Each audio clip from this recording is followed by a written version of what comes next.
Halo semua, selamat datang di episode terbaru Ekonomi Nusantara. Episode kali ini cukup berbeda karena kita akan membahas bagaimana sebuah perusahaan raksasa dapat memberikan dampak signifikan pada perekonomian suatu negara. Fokus kita kali ini adalah sebuah nama besar yang sudah tak asing lagi, Samsung. Baru-baru ini, manajemen Samsung mengungkapkan bahwa perusahaan mereka sedang menghadapi tantangan yang cukup berat. Tapi ingat, Samsung bukanlah sekadar perusahaan biasa. Di Korea Selatan, mereka adalah simbol kekuatan ekonomi, sebuah dinasti bisnis yang diwariskan dari generasi ke generasi. Samsung memberikan kontribusi sekitar 20% dari keseluruhan nilai produk domestik bruto Korea Selatan. Tidak banyak perusahaan di dunia yang memiliki pengaruh sebesar itu terhadap ekonomi negara asalnya. Bahkan, ada hal lucu yang menyebut Korea Selatan sebagai Republik Samsung. Kalau di Indonesia atau negara lain, kita mengenal Samsung sebagai merek smartphone atau elektronik, di Korea Selatan, pengaruh mereka jauh lebih luas. Samsung ada di hampir setiap sektor kehidupan. Mereka memiliki lebih dari 80 anak perusahaan yang aktif di berbagai bidang. Tidak hanya Samsung Electronics yang terkenal, mereka juga menguasai sektor seperti konstruksi, properti, makanan, keuangan, asuransi, kesehatan, dan masih banyak lagi. Bahkan, Samsung memproduksi kapal tanker minyak, kendaraan lapis baja, hingga memiliki bisnis pakaian, hiburan, dan rumah sakit. Di Korea, Anda bahkan bisa melihat mobil dengan logo Samsung. Menariknya, perusahaan yang kini menjadi raksasa global ini dulunya hanya menjual sayuran dan mie kering saat pertama kali berdiri. Pada awal tahun 2024, Samsung Electronics, sebagai anak perusahaan paling bernilai, memiliki nilai mencapai 400 miliar dolar Amerika Serikat. Namun, guncangan besar terjadi pada Juli 2024. Gelombang penjualan saham oleh investor asing membuat nilai Samsung anjlok secara signifikan. Kehilangan hingga 122 miliar dolar Amerika Serikat, angka ini setara dengan hampir setengah dari nilai total perusahaan tersebut. Penurunan sebesar ini tentu menjadi perhatian besar, terutama karena Samsung sangat terkait kuat dengan ekonomi Korea Selatan. Tapi sebenarnya, apa penyebab utama dari penurunan drastis ini? Kita tahu, pasar saham seringkali sangat sensitif. Bahkan isu kecil saja bisa membuat harga saham naik turun tajam. Namun, kasus Samsung ini lebih kompleks dari sekadar rumor pasar. Di dalam perusahaan, mereka sedang melakukan perombakan besar dalam struktur manajemen, bahkan memberlakukan sistem kerja 6 hari seminggu bagi para eksekutif demi memulihkan kinerja. Jadi, pertanyaannya adalah, apakah ini tanda Samsung sedang menghadapi krisis serius? Ataukah ini hanya reaksi berlebihan dari pasar? Di episode ini, kita akan membahas lebih dalam tentang apa yang sebenarnya terjadi di balik layar Samsung, bagaimana mereka berupaya memperbaiki situasi, dan apa arti semua ini bagi masa depan salah satu perusahaan paling berpengaruh di dunia. Sebelum masuk ke detailnya, ada hal yang perlu kita pahami. Cara Samsung dikelola berbeda dengan perusahaan-perusahaan besar di barat. Samsung adalah apa yang disebut chaebol, yaitu konglomerat milik keluarga yang kepemimpinannya diwariskan dari generasi ke generasi. Bayangkan jika suatu hari Mark Zuckerberg menyerahkan Meta kepada anaknya. Keluarga Lee, pendiri Samsung, adalah keluarga paling berpengaruh di Korea Selatan. Bahkan Mickey Lee, produser film Korea yang terkenal Parasite, adalah pewaris keluarga Samsung. Ia juga dikenal karena perannya dalam mempopulerkan budaya Korea ke seluruh dunia. Sebagai perusahaan chaebol, Samsung memiliki kontrol yang sangat terpusat pada keluarga Lee. Namun, konsentrasi kekuasaan ini juga menimbulkan sejumlah masalah. Selama bertahun-tahun, Samsung sering terlibat dalam skandal korupsi dan berbagai kasus hukum yang mencoreng reputasi perusahaan.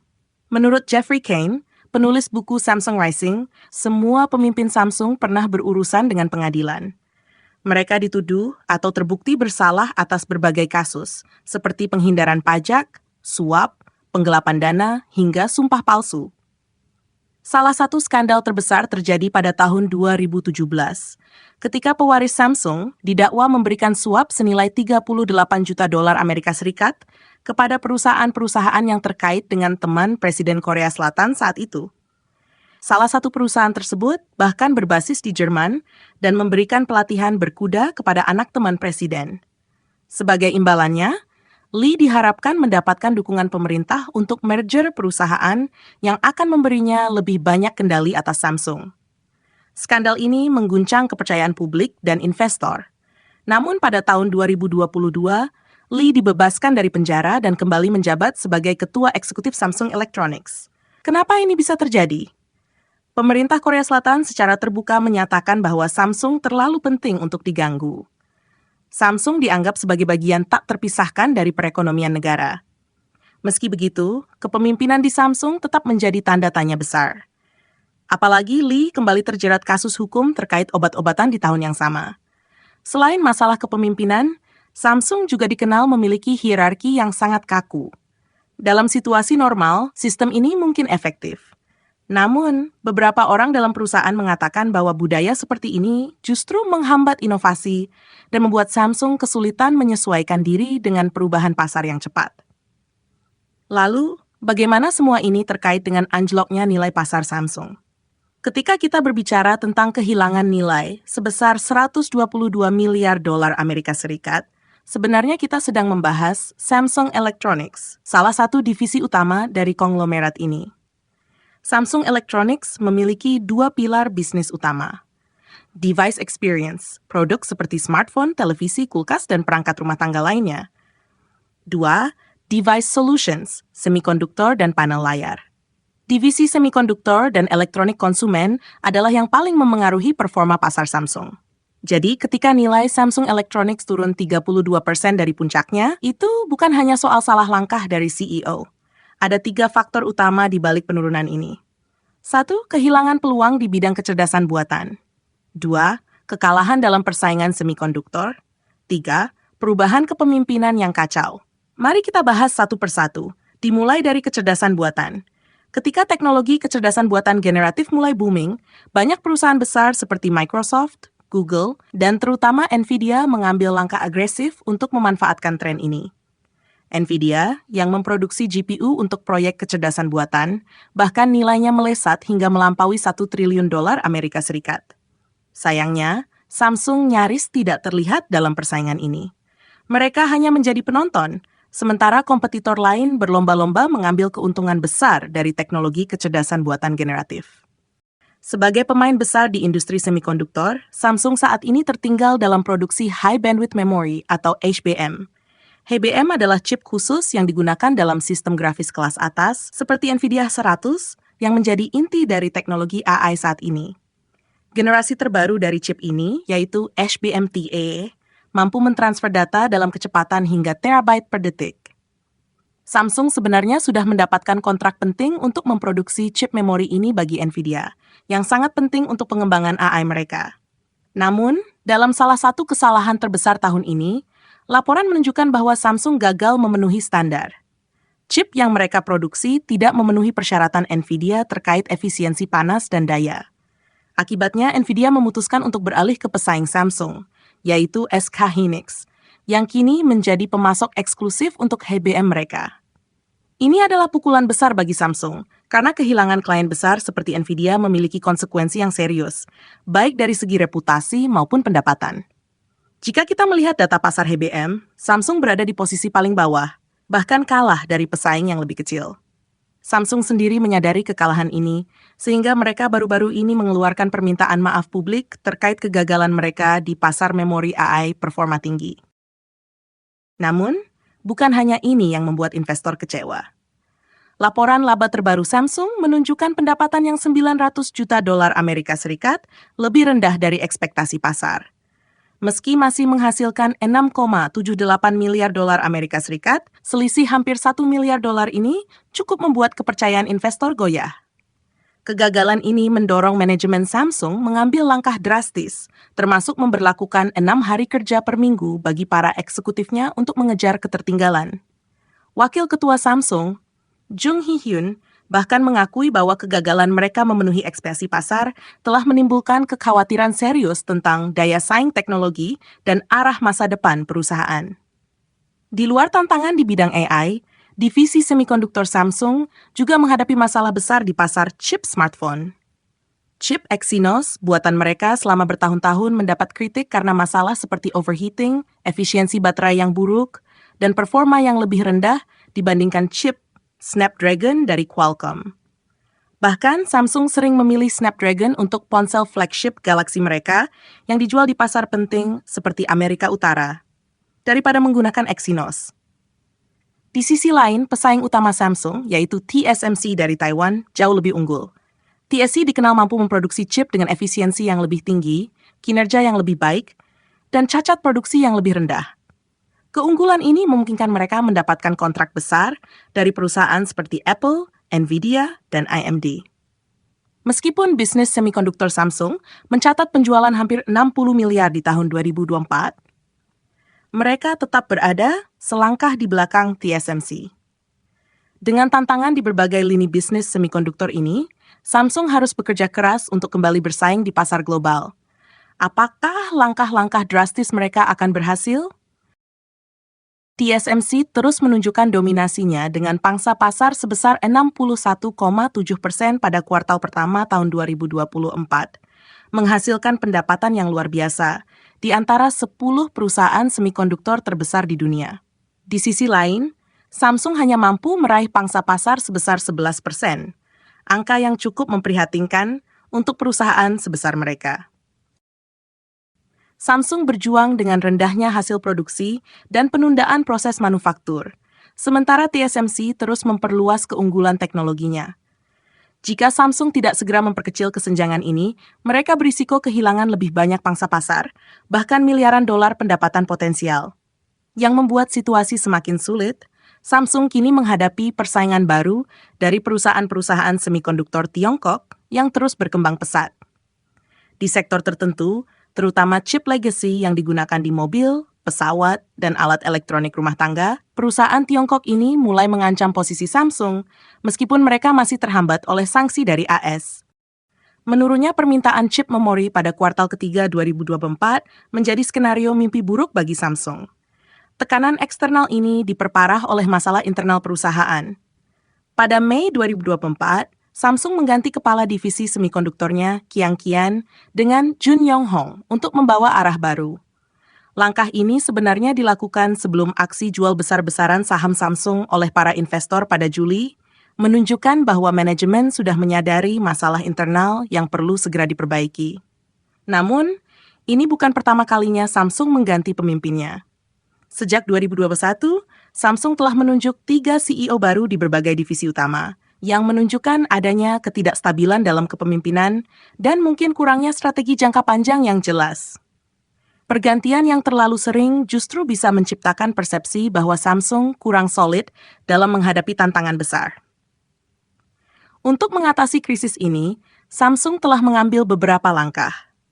1. Pemimpin baru untuk divisi semikonduktor, Jun Yong Hong, yang sebelumnya memimpin divisi baterai dan solusi energi Samsung, kini ditugaskan untuk mengatasi krisis di semikonduktor. Pengalamannya di bisnis memori diharapkan dapat membantu menstabilkan divisi penting ini, terutama di tengah fluktuasi permintaan global. 2. Pemotongan biaya. Samsung juga membuat keputusan sulit dengan merencanakan pemutusan hubungan kerja di kawasan Asia Tenggara, Australia, dan Selandia Baru, yang dapat memengaruhi hingga 10% dari tenaga kerja mereka di wilayah tersebut. Langkah ini dianggap perlu untuk menstabilkan perusahaan, meskipun akan berdampak pada lebih dari 15.000 staf internasional mereka. Krisis yang dihadapi Samsung ini adalah campuran antara stagnasi di teknologi AI, tantangan di pasar semikonduktor, dan ketidakstabilan manajemen internal. Dengan langkah-langkah baru yang mereka ambil, termasuk mengganti kepemimpinan dan melakukan efisiensi biaya, Samsung mencoba membalikkan keadaan. Namun, apakah langkah-langkah ini cukup untuk melawan dominasi TSMC dan menghadapi persaingan baru dari Tiongkok? Divisi Device Solutions, Samsung, yang bertanggung jawab atas memori dan sistem, baru-baru ini melaporkan penurunan laba sebesar 40% dibandingkan kuartal sebelumnya. Sebagai respons, Samsung berencana mengurangi operasi foundry hingga 50% sebelum akhir tahun untuk menyesuaikan diri dengan permintaan yang melemah dari klien utama di Amerika Serikat dan Tiongkok. Selain itu, perusahaan juga mulai merombak strategi investasi dengan memangkas proyek non-inti dan memfokuskan sumber daya mereka pada bidang inti seperti semikonduktor dan teknologi layar. Namun, meskipun strategi ini telah diumumkan, Masih ada kemungkinan langkah tambahan akan dilakukan oleh Samsung, meskipun detailnya belum dipublikasikan secara jelas. Apakah penurunan nilai pasar Samsung sebesar 122 miliar dolar Amerika Serikat hanya sebuah kepanikan berlebihan? Kehilangan nilai pasar sebesar 122 miliar dolar Amerika Serikat tentu saja merupakan pukulan besar dan jelas membuat manajemen atas Samsung panik. Namun, apakah ini pertanda kehancuran besar? Jawabannya mungkin tidak. Kekuatan inti Samsung terletak pada portofolio bisnisnya yang beragam. Ketika satu sektor mengalami kesulitan, sektor lainnya bisa menjaga kestabilan perusahaan secara keseluruhan. Pada kasus ini, sektor yang paling terdampak adalah Samsung Electronics, terutama di divisi memori dan semikonduktor. Pendapatan terbaru Samsung tercatat sebesar 59,3 miliar dolar Amerika Serikat, naik 7% dibandingkan kuartal sebelumnya. Namun, laba operasi turun 6,9 miliar dolar Amerika Serikat, terutama disebabkan oleh biaya satu kali, termasuk insentif di divisi semikonduktor. Meski ada tantangan, ada juga titik terang. Penjualan smartphone tetap kuat. Divisi teknologi layar terus memberikan kontribusi yang positif. Dengan kata lain, sementara bisnis memori dan semikonduktor sedang menghadapi tekanan, performa keseluruhan Samsung masih memiliki sisi cerah. Penurunan harga saham lebih mencerminkan hilangnya kepercayaan investor terhadap kepemimpinan dan arah perusahaan di masa depan daripada kinerja keuangan saat ini. Pasar saham seringkali bergerak berdasarkan ekspektasi masa depan, bukan hanya kondisi saat ini. Meskipun ini bukan level kepunahan bagi Samsung, kehilangan nilai sebesar itu dalam waktu singkat adalah peringatan serius. Jika manajemen tidak mampu mengarahkan perusahaan ke jalur yang tepat, gelombang kepanikan lain bisa saja muncul. Pasar saham selalu dipengaruhi oleh berbagai faktor, termasuk pergeseran ekonomi global, perubahan sentimen, hingga peristiwa jangka pendek. Banyak yang percaya bahwa perusahaan sebesar Samsung terlalu besar untuk gagal, tetapi sejarah telah membuktikan bahwa tidak ada yang benar-benar kebal. Sebagai contoh, Nokia pernah menjadi raksasa teknologi, tetapi mereka runtuh pada tahun 2013 karena gagal beradaptasi dengan perubahan pasar. Apakah Samsung bisa menghindari nasib serupa? Itu tergantung pada bagaimana mereka mengatasi krisis ini. Samsung mungkin sedang berada di titik sulit, tetapi ini bukan akhir segalanya. Dengan langkah strategis yang tepat, mereka masih memiliki peluang untuk bangkit. Kita hanya bisa menunggu dan melihat bagaimana perusahaan ini akan menavigasi tantangan yang ada. Jadi, apa pendapat Anda tentang pembahasan Samsung kali ini? Apakah krisis ini terlalu dibesar-besarkan, atau justru merupakan sinyal peringatan yang serius? Saya ingin mendengar pandangan Anda, jadi jangan ragu untuk menuliskannya di kolom komentar di bawah. Terima kasih sudah mengikuti episode Ekonomi Nusantara kali ini. Jika Anda menikmati konten ini, jangan lupa untuk menonton episode lainnya yang tak kalah menarik. Pastikan juga untuk memberikan like, subscribe, serta nyalakan lonceng notifikasi agar Anda tidak ketinggalan pembahasan terbaru dari kami. Sampai jumpa di episode berikutnya.